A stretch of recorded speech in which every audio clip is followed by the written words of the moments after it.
Você já parou para pensar como um homem que odiava tudo o que Jesus representava acabou se tornando um dos maiores defensores da fé cristã? Como alguém que caçava seguidores de Cristo com tanto ódio pôde se transformar no apóstolo que mais espalhou a palavra de Deus pelo mundo? Antes de ser conhecido como Paulo, ele era Saulo de Tarso, um homem temido, respeitado e, ao mesmo tempo, temido pelos cristãos. Inteligente, instruído, cheio de autoridade, Saulo acreditava estar servindo a Deus, enquanto, na verdade, destruía o movimento nascido do amor de Cristo.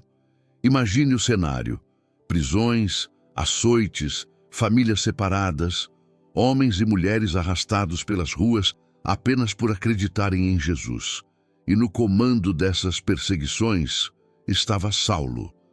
Ele tinha cartas oficiais, poder concedido pelos sacerdotes e um coração endurecido pela tradição.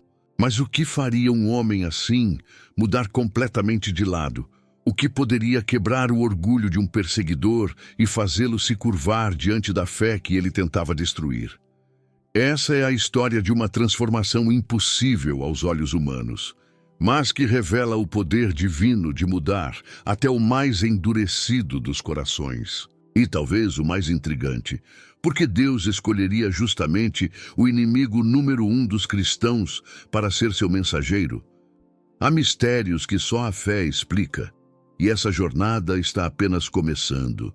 Saulo seguia seu caminho rumo a Damasco com um propósito claro: caçar cristãos. Em suas mãos, ele carregava cartas de autorização para prender qualquer seguidor de Jesus que encontrasse. Nada parecia capaz de deter sua fúria, até que o céu decidiu intervir. O sol queimava forte, a poeira subia sob os passos dos cavalos, e o ódio guiava o coração daquele homem. Mas, de repente, uma luz intensa o envolveu. Não era uma luz comum. Era algo que feria os olhos, que atravessava a alma, que o derrubou ao chão.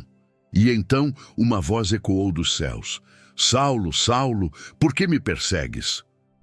Assustado, sem entender o que estava acontecendo, ele pergunta: Quem és tu, Senhor?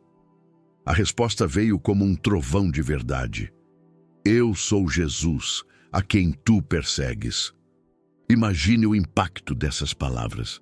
Aquele que Saulo acreditava ser um impostor estava vivo, falando diretamente com ele. Tudo o que ele defendia desmoronou em um instante. O orgulho deu lugar ao medo, a força virou fraqueza, e o homem poderoso, que marchava confiante, agora tremia no chão, cego pela luz da verdade. Mas o que exatamente aconteceu ali? Foi uma visão? Um milagre? Ou uma revelação divina impossível de ser negada? O fato é que nada seria igual depois daquele momento. Aquele encontro na estrada de Damasco foi o ponto de virada da história. O instante em que o perseguidor começou, sem saber, a se tornar o apóstolo. Quando a luz se apagou, Saulo percebeu algo assustador. Ele não enxergava mais nada. Seus olhos estavam abertos, mas o mundo havia se tornado escuridão. Os homens que estavam com ele o guiaram pela mão até Damasco. E aquele que antes andava com autoridade, agora dependia completamente de outros. Durante 3 dias, Saulo permaneceu cego. Não comeu, não bebeu, apenas ficou em silêncio. Aquele tempo de escuridão foi, na verdade, o início de uma nova visão, não dos olhos, mas da alma. Você já se sentiu assim? Perdido, sem enxergar um caminho, sem entender por que tudo desmoronou? Foi exatamente nesse ponto que Deus começou a agir na vida de Saulo. Enquanto isso, em outra parte da cidade, Deus falava com Ananias, um discípulo fiel. O Senhor o chamou para ir até Saulo e impor as mãos sobre ele. Mas Ananias ficou com medo. Afinal, aquele homem era conhecido por prender e matar cristãos. Mesmo assim, Deus disse: Vai, porque este homem é para mim um instrumento escolhido. O destino estava traçado. Enquanto Saulo esperava no escuro, Deus já preparava sua cura e seu chamado. Mas o que aconteceria quando Ananias chegasse? Será que Saulo aceitaria ajuda? Ou ainda carregava o orgulho e o medo do passado? Nos próximos instantes, algo milagroso aconteceria, e o homem cego finalmente veria mais do que jamais imaginou. Ananias, ainda com o coração acelerado, obedeceu à voz de Deus. Entrou na casa onde Saulo estava hospedado. O ar era pesado, o silêncio profundo, e ali, sentado, estava o homem que antes aterrorizava os cristãos, agora completamente indefeso. Ananias se aproximou e, com a voz firme, disse: Irmão Saulo, o Senhor Jesus, aquele que te apareceu no caminho, enviou-me para que recuperes a vista e fiques cheio do Espírito Santo. Naquele instante, algo como escamas caiu dos olhos de Saulo e ele pôde ver novamente. Mas a visão que ele recuperou não era apenas física, era espiritual. Pela primeira vez, ele enxergava a verdade. Logo foi batizado. O perseguidor havia morrido. E em seu lugar nascia o apóstolo Paulo, o homem que levaria a mensagem de Cristo aos povos mais distantes. Mas por que Deus escolheria justamente ele, o inimigo número 1 da fé cristã, para ser o mensageiro do Evangelho? Talvez para provar que ninguém está além da graça, que o passado não define quem você é quando o poder de Deus decide te transformar. A partir dali, Paulo começou a pregar e as pessoas não acreditavam. Esse não é o mesmo homem que nos perseguia? Perguntavam. Sim, era ele. Mas agora, com um novo nome, uma nova missão e um novo coração. E você? Já pensou que talvez Deus também queira transformar algo em você que o mundo jamais acreditaria ser possível? O homem que antes destruía igrejas, agora começava a edificá-las. E isso era só o começo. Agora Paulo já não era o mesmo homem. A voz que antes ordenava prisões, agora pregava libertação. Ele começou a anunciar Jesus com tanta força e convicção que logo se tornou um alvo. Os mesmos líderes que antes o aplaudiam, agora queriam sua morte. Mas Paulo não recuou. Ele sabia que seu chamado era maior do que o medo. E quando foi rejeitado pelos judeus, decidiu levar a mensagem de Cristo aos gentios, os povos que não faziam parte de Israel. Era uma decisão ousada, quase proibida para um judeu. Mas Paulo tinha entendido algo profundo. O amor de Deus não conhece fronteiras. Em suas viagens missionárias, ele enfrentou tudo: fome, tempestades, traições, prisões, apedrejamentos. Mas mesmo ferido, ele seguia.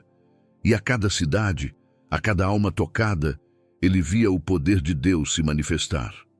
Imagine esse homem, com o corpo cheio de cicatrizes, de pé em meio à multidão, dizendo: nada pode nos separar do amor de Cristo.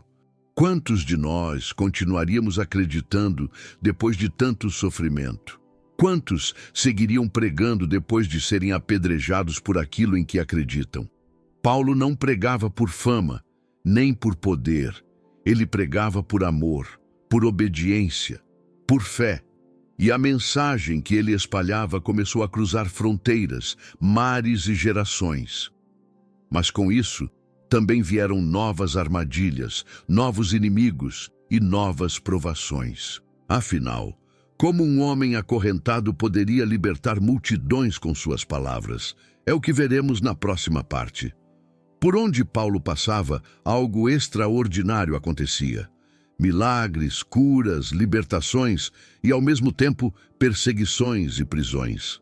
Ele pregava em cidades estrangeiras, enfrentava autoridades e desafiava tradições milenares.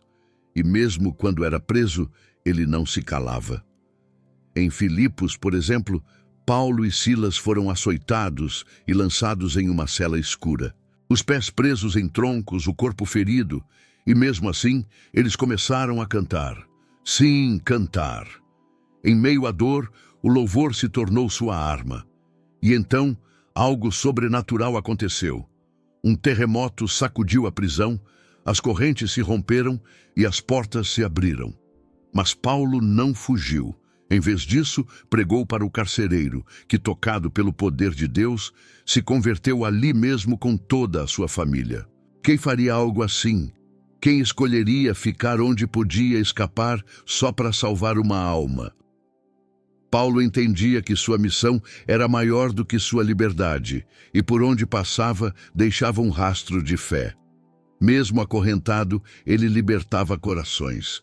Mesmo ferido, curava multidões. Mesmo sozinho, transformava nações. Mas o mundo ainda não havia terminado com ele. A cada milagre, crescia também a fúria dos inimigos. E o homem que levava a mensagem do amor começaria a enfrentar as maiores acusações da sua vida. Será que a fé dele resistiria quando o império se voltasse contra ele? Preso, isolado e incompreendido, mas ainda assim, Paulo não parou de pregar. Sem poder viajar, ele encontrou outra forma de continuar sua missão: a escrita. Foi dentro das prisões que nasceram as palavras que mudariam o rumo do cristianismo. As cartas de Paulo, enviadas a comunidades, igrejas e discípulos, eram muito mais do que simples mensagens. Eram sementes de fé plantadas em meio à dor. Cartas escritas com lágrimas, esperança e poder espiritual. De dentro de uma cela fria, Paulo escreveu sobre amor, sobre graça, sobre fé inabalável. Foi ele quem disse: "Posso todas as coisas naquele que me fortalece." Palavras que atravessaram séculos e ainda tocam corações até hoje. Imagine isso: um homem acorrentado, sem liberdade, moldando o pensamento de gerações inteiras. Mas como alguém preso podia libertar tantos outros? Como, em meio à fraqueza, ele conseguiu escrever sobre força e alegria? Talvez porque Paulo entendesse algo que poucos compreendem. A verdadeira liberdade está dentro da alma. E enquanto os muros o cercavam, o Espírito de Deus o conduzia.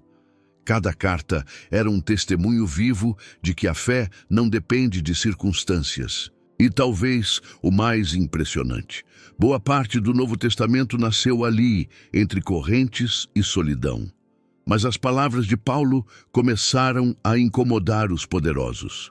E logo, suas mensagens de fé seriam julgadas como ameaças ao império.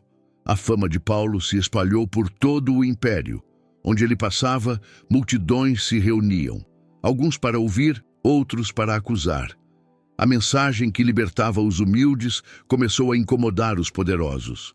Sacerdotes, governadores e até reis o viam como uma ameaça. Como um simples pregador podia abalar estruturas religiosas e políticas tão antigas? Paulo pregava que todos eram iguais diante de Deus, e isso era perigoso para quem vivia do poder e do controle. Acusado de incitar rebeliões e de desrespeitar as leis romanas, ele foi levado a julgamento várias vezes, mas em cada tribunal, Paulo falava com coragem. Mesmo diante de governadores e reis, ele não se calava. "Não estou louco, excelentíssimo Festo", disse ele certa vez. "O que digo é verdade e tem todo o juízo." Seus inimigos queriam silenciá-lo, mas suas palavras só ecoavam ainda mais forte. E quanto mais o prendiam, mais o evangelho se espalhava. Mas havia um problema. Paulo era cidadão romano, e isso lhe dava o direito de apelar diretamente ao imperador. E ele o fez. Com essa decisão, Paulo foi enviado a Roma, o coração do império, para ser julgado diante de César. Imagine o risco: um homem sozinho, indo enfrentar o poder mais temido do mundo. Será que ele conseguiria permanecer firme até o fim?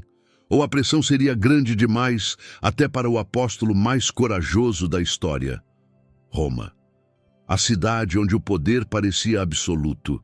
E é lá que o apóstolo Paulo, cansado, marcado e envelhecido pelas lutas, vive seus últimos dias. Preso novamente, agora em uma cela úmida e escura, ele sabia que o fim estava próximo. Mas mesmo assim, não havia medo em seu coração. Havia paz. Havia a certeza de ter cumprido a missão. Ele já tinha enfrentado tribunais, naufrágios, açoites e traições. Agora enfrentava algo ainda maior, a espera pela morte. Mas para Paulo, morrer não era o fim. Era o reencontro com aquele por quem viveu. Em suas últimas cartas, ele escreveu palavras que atravessariam séculos. Combati o bom combate, acabei a carreira, guardei a fé. Você consegue sentir o peso dessa frase? Depois de tudo o que viveu, ele ainda acreditava, ainda confiava, ainda a amava. Enquanto muitos o viam como um prisioneiro, Deus o via como um vencedor. E ali, diante da morte, ele deu o testemunho mais poderoso de todos, que a fé verdadeira não depende da vida que se tem, mas da entrega que se faz.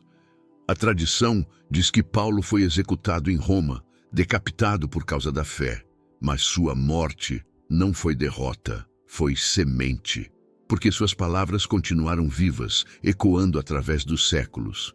E talvez o mais impressionante seja isso, mesmo morto, Paulo ainda fala. Paulo partiu deste mundo, mas suas palavras e ações continuam tocando corações até hoje. As cartas que escreveu, os caminhos que percorreu, os milagres que testemunhou, tudo isso se tornou legado eterno. Ele mostrou que um homem pode mudar radicalmente, que a fé pode transformar até o mais endurecido dos corações, que perseguidor pode se tornar pregador, que prisioneiro pode se tornar líder, que dor pode se tornar força. O apóstolo que outrora perseguia cristãos hoje inspira milhões a buscar coragem, fé e propósito. Seus escritos ainda guiam igrejas, comunidades e pessoas comuns que buscam viver com integridade e esperança. E mais, Paulo nos lembra que o passado não determina o futuro, que mesmo os erros mais graves podem se tornar parte de uma história de redenção, que a verdadeira liberdade não está nas circunstâncias, mas no espírito. Então, ao ouvir a história de Paulo, pergunte a si mesmo: o que em minha vida precisa de transformação? Qual caminho Deus pode me mostrar que eu ainda não enxerguei? Porque, assim como Paulo, qualquer pessoa pode se tornar um instrumento de mudança, amor e fé. O apóstolo partiu, mas seu legado continua vivo, provando que a luz da fé é mais forte do que qualquer sombra. E você? Está pronto para permitir que sua própria história seja transformada?